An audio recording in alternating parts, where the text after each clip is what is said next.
नमस्कार दोस्तों। तो जैसे कि कल हमने जैन धर्म के बारे में पढ़ा था आधा, जिसमें हमने महावीर के जीवन काल के बारे में पढ़ा था, उनके जन्म से लेकर मृत्यु तक पढ़ी थी। ठीक है, तो आज हम उनके महावीर स्वामी के शिक्षाओं और जैन धर्म के सिद्धांत के बारे में पढ़ेंगे कि उन्होंने सिद्धांत क्या दिया, क्या शिक्षा दी।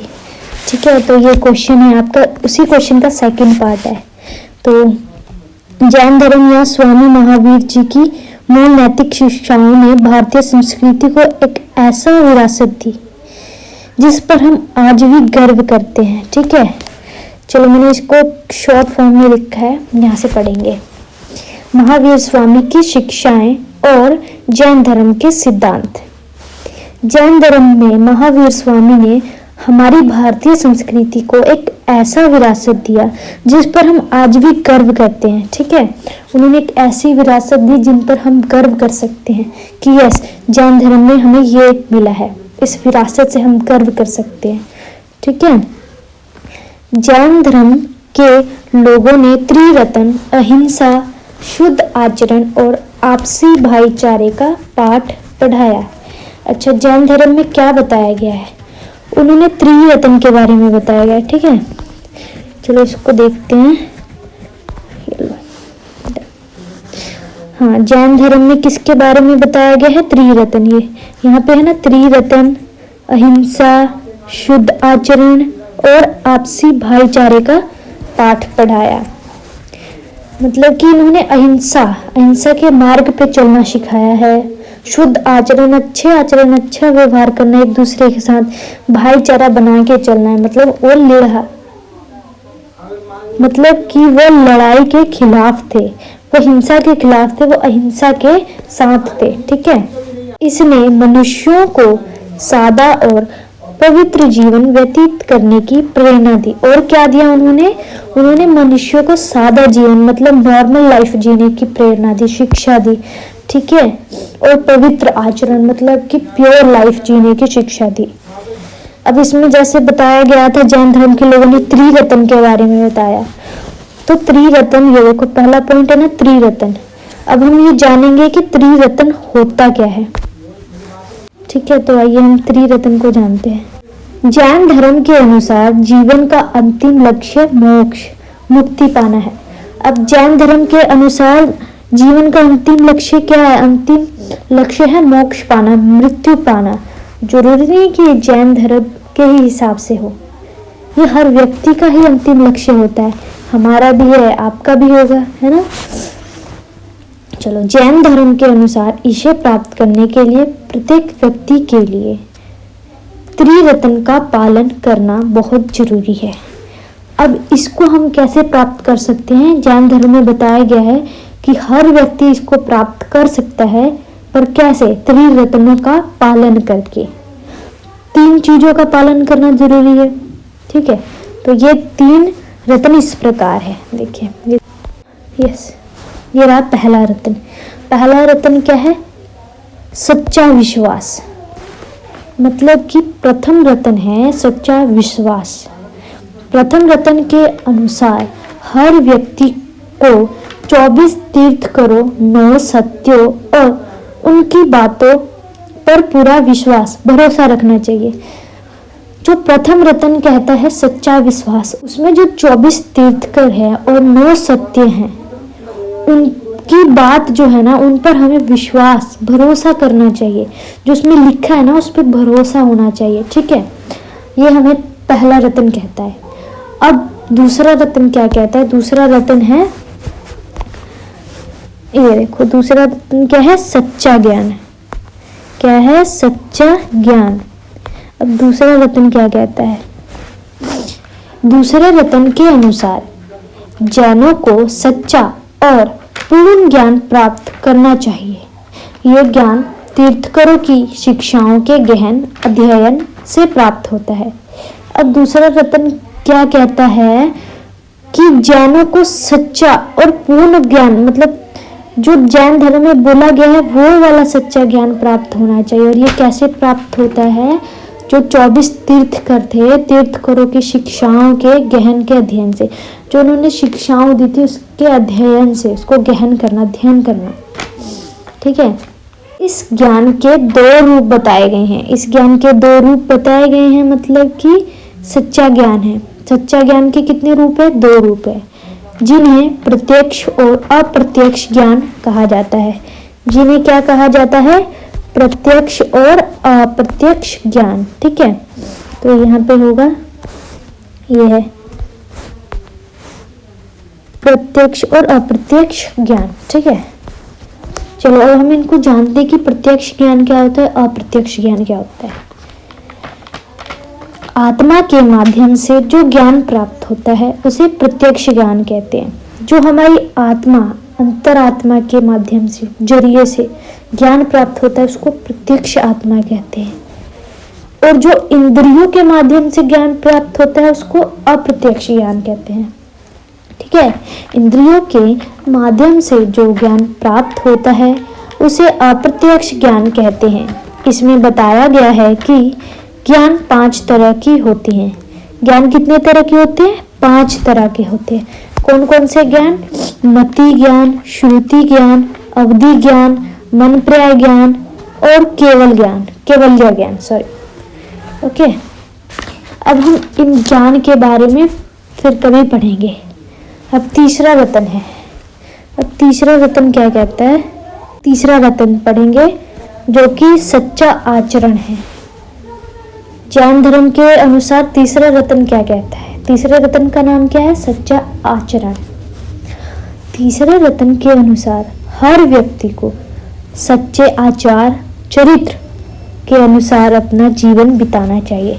मतलब हर मनुष्य को, हर जीव को सच्चा आचरण करना चाहिए, पवित्र रखना चाहिए अपने चरित्र को। ठीक है, इनमें से किसी एक की अनुपस्थिति मनुष्य को उसकी मंजिल तक नहीं पहुंचा सकता। अगर इन तीनों ज्ञान में से किसी भी एक की अनुपस्थिति हुई, वो नहीं हुआ, तो वो त्रिरत्न का ज्ञान प्राप्त नहीं कर सकता। ठीक है, ये तीनों चीज होना चाहिए हर व्यक्ति में, तभी वो त्रिरत्न पा सकता है। मैंने स्टार्टिंग में बताया था कि त्रिरत्न पाने के लिए हमें क्या क्या चाहिए। तो अब उदाहरण देखते हैं। जैसे एक दिए को रोशनी देने के लिए उसमें तेल, बाती और लौ का होना जरूरी है। जैसे हम एक दिया जलाते हैं, उसमें तेल डालते हैं, बाती डालते हैं, लौ होता है, तभी जलता है। अगर इन तीनों में से कोई भी चीज नहीं हुई तो वो नहीं जलेगा। ठीक है, तो ऐसे ही त्रिरत्न का है। ठीक है, वैसे ही मोक्ष पाने के लिए इन 3 रत्नों का एक साथ होना जरूरी है। किसी एक की कमी से लक्ष्य पूरा नहीं होगा। अगर इन 3 रत्नों में से कोई भी एक रत्न नहीं हुआ तो वो लक्ष्य पूरा नहीं होगा। ठीक है, तो यहाँ पे आपका त्रिरत्न का टॉपिक खत्म होता है। अब हम बात करेंगे अहिंसा के बारे में। नॉन वायलेंस, ये है ना अहिंसा। तो जैन धर्म में क्या है? अहिंसा है। अहिंसा के ऊपर खास जोर दिया गया है। ठीक है, तो अहिंसा क्या कहता है? अहिंसा बोलता है कि सभी को अपना जीवन प्यारा है, सभी सुख चाहते हैं, दुख कोई नहीं चाहता, वध कोई नहीं चाहता, सबको जीवन प्यारा है और सभी जीने की इच्छा रखते हैं। मतलब सबको ही अपना जीवन प्यारा होता ही है। ये तो आपको पता ही है ना कि सबको अपना जीवन प्यारा होता है, सभी सुख चाहते हैं, दुख कोई नहीं चाहता। ये देखो यहाँ पे हम पढ़ रहे हैं, तो सभी सुख चाहते हैं, दुख कोई नहीं चाहता, ना ही कोई मरना चाहता है, सब जीना चाहते हैं, सब जीने की इच्छा रखते हैं। ठीक है, इसीलिए जो हमारे लिए सुखदायी है वो दूसरों के लिए भी सुखदायी है। हिंसा 2 तरह की होती है, इसलिए जो हमारे लिए सुखदायी है वो दूसरों के लिए भी सुखदायी होगा। ठीक है, तो जैसे हम अपने आप को जैसा व्यवहार चाहते हैं वैसे दूसरों को भी हमें वैसा ही व्यवहार करना चाहिए। ठीक है, हम अच्छा चाहते तो दूसरों के लिए भी अच्छा करना चाहिए। ये नहीं कि हम अच्छा चाहें और दूसरों के लिए बुरा करते, नहीं।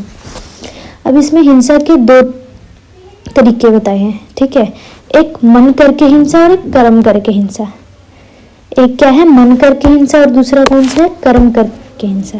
अर्थात मन से की जाने वाली हिंसा और कर्म से की जाने वाली हिंसा। एक जो होता है मन से की जाने वाली, जो हम मन में षड्यंत्र रचते हैं, लड़ाई करते हैं, ये सब होते हैं वो मन से करते हैं। और कर्म से जो हम करते हैं, लड़ाई झगड़ा मारपीट, हम कर्म से करते हैं। ठीक है, तो यहाँ पे आपका खत्म होता है अहिंसा का टॉपिक। अब हम बात करेंगे 9 सच्चाइयाँ, ठीक है। तो जैन धर्म में 9 सच्चाइयाँ बताई गई हैं, ठीक है। जैन धर्म दुनिया को समझाने के लिए 9 तत्वों की बात करता है, मतलब 9 शिक्षा है उनकी, 9 सच्चाई हैं उनकी बात करता है। ये सच्चाइयाँ इस प्रकार है, ठीक है। अब पहला सच्चाई क्या है? जीव। जीव, जैन धर्म को आत्मा को जीव कहा गया है, मतलब जैन धर्म में जो आत्मा है उसको जीव कहा गया है। जीवन, जैसे जीव होते हैं निर्जीव अजीव, है ना। तो जैन धर्म में जो जीवन है, आत्मा है, उसको जीव कहा गया है, मतलब जीवन कहा गया है। दूसरा है अपना अजीव, निर्जीव चीजें जिसमें ज्ञान नहीं होती, जैसे जंतु पदार्थ। जो चीजें जिसमें जान होती नहीं है, सांसें नहीं होती, उसको क्या बोला गया है? अजीव, जैन धर्म में, ठीक है। उनमें सांस नहीं होती, जैसे जंतु हो गया, पदार्थ हो गया, हम जिससे पढ़ रहे हैं मोबाइल, वो भी क्या हो गया? अजीव हो गया। तीसरा है पुण्य। पुण्य ये अच्छे कर्मों का परिणाम है। पुण्य मतलब जो हम अच्छा करते हैं, अच्छा काम करते हैं, अगर हम अच्छा काम करते हैं तभी तो पुण्य मिलता है, तभी वो कर्म हमारे आगे जाके जुड़ते हैं, ठीक है। दूसरा है चौथा है पाप, बुरे काम जो आत्मा को बांधते हैं। बुरे काम, जब अगर हम बुरा करेंगे तो हमें फल भी बुरा मिलेगा, जो हमारी आत्मा को शुद्ध होने से बांधता है, ठीक है। पांचवा है अशर्व, वह रास्ता जिसमें कर्म आत्मा के अंदर आते हैं। कौन सा रास्ता? जिसमें कर्म आत्मा के अंदर आते हैं, ठीक है। छठवां क्या है? संवर, अच्छे कर्मों से बुरे कामों के आने को रोकना। जो अच्छे काम होते हैं उसको बुरे कामों, अच्छे काम क्या करते हैं? हमारे बुरे कामों को रोकते हैं। अगर हम अच्छा करेंगे तो बुरा नहीं करेंगे। सातवां क्या है? बंध, इसका अर्थ है बंधन, आत्मा और कर्म का जुड़ जाना। अगर आत्मा और कर्म जुड़ जाते हैं तो वो क्या कहलाते हैं? बंध, ठीक है। फिर आठवां है निर्जर, इसका अर्थ है दूर करना, तपस्या करके पुराने कामों को जलाना या नष्ट करना। अगर हम तपस्या करते से हमारे बुरे कर्म, पुराने काम, वो सब नष्ट हो जाते हैं, ठीक है। अगर वो नष्ट नहीं होते तो हम अगले जन्म में आते हैं उसको दूर करने के लिए। और आखिरी है आपका 9वां मोक्ष, सभी कामों से छूट जाना और हमेशा के लिए मुक्त हो जाना। अगर हम अपने सभी कर्मों को भोग लेंगे, काट लेंगे, तो हमें अंतिम में क्या मिलेगा? मोक्ष, ठीक है। तीसरा है कर्म सिद्धांत, ठीक है। अब हम कर्मा के बारे में पढ़ेंगे, कर्मा थ्योरी। जैन धर्म में कर्मा को कैसे दिखाया गया है, ठीक है। तो चलिए, जैन दर्शन में कर्म सिद्धांत को एक महत्वपूर्ण स्थान प्राप्त है। जैन धर्म में कर्म एक महत्वपूर्ण जगह प्राप्त करता है, मतलब स्थान प्राप्त है। इस सिद्धांत के अनुसार जैसा करोगे वैसा भरोगे, जैसा बोओगे वैसा काटोगे। ये तो आपने सुना ही होगा कि जो व्यक्ति जैसा करता है वैसा भरता है, ठीक है। जैसा बोता है वैसा काटता है, मतलब कि अच्छा काम करोगे तो अच्छे फल मिलेंगे और बुरा काम करोगे तो बुरे फल मिलेंगे। इससे कोई नहीं बचता है, मतलब कि इससे कोई बच ही नहीं सकता। जैसा कर्म करोगे वैसा फल मिलेगा, और ऐसा है नहीं कि आप कर्म ही ना करो, ठीक है। उदाहरण के लिए, जैसे तेल लगे शरीर पर धूल चिपक जाती है, वैसे ही अगर मन में बुरे विचार हैं तो कर्म हमारी आत्मा से चिपक जाते हैं। अगर हम अपने शरीर पर तेल लगाते हैं तो हम बाहर जाते हैं तो हमारे शरीर पर धूल चिपकना ही चिपकना है, हम जितना भी बचा ले लेकिन धूल चिपकता ही चिपकता है। वैसे ही अगर हम मन में बुरे विचार लाएं तो कर्म आत्मा से जोड़ ही जाता है, मतलब कर्म जो है आत्मा से चिपक जाता है। अब इसमें 8 तरह के कर्म बताए गए हैं। पहला कर्म है ज्ञान वर्णीय कर्म, ये आत्मा के ज्ञान को रोकता है, ठीक है। ये क्या करता है? आत्मा के ज्ञान को रोकता है। कैसे? उदाहरण देखते हैं। जैसे अगर सूरज के सामने बादल आ जाए तो रोशनी नहीं आती, वैसे ही कर्म इंसान को सीखने या समझने नहीं देता।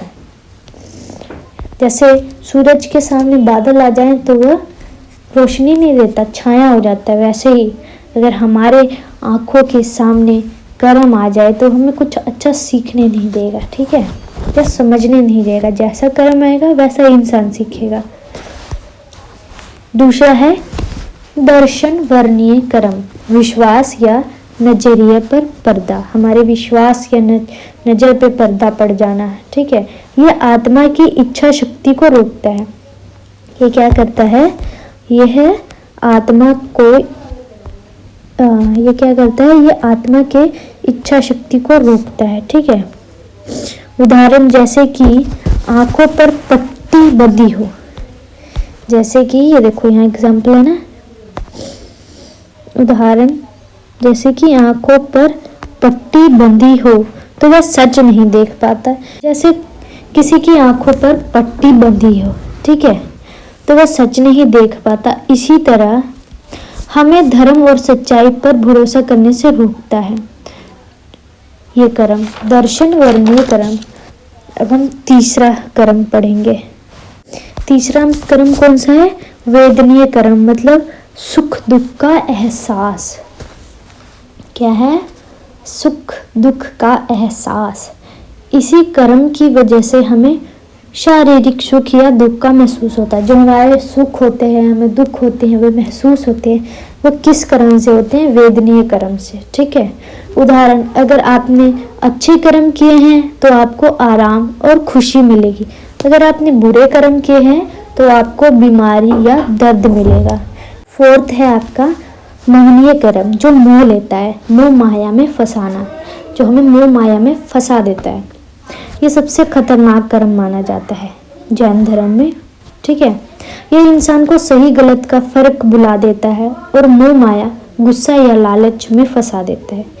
ये क्या करता है, इंसान को मोह में फंसा देता है और सही गलत का फर्क भी भुला देता है कि क्या सही है क्या गलत है, ठीक है।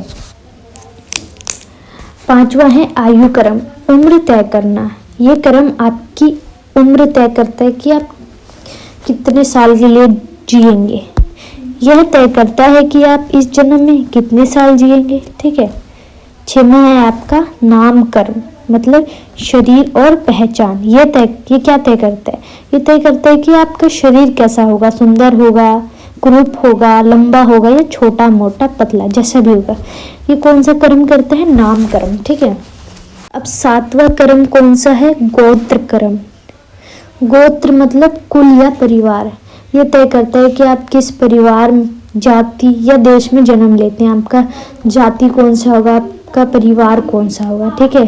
अगर आप अच्छे कर्म करोगे तो अच्छे जाति में जाओगे, ठीक है, आप अच्छे कुल में जाओगे। बुरे कर्म करोगे तो बुरे कुल में जाओगे। आठवां है आपका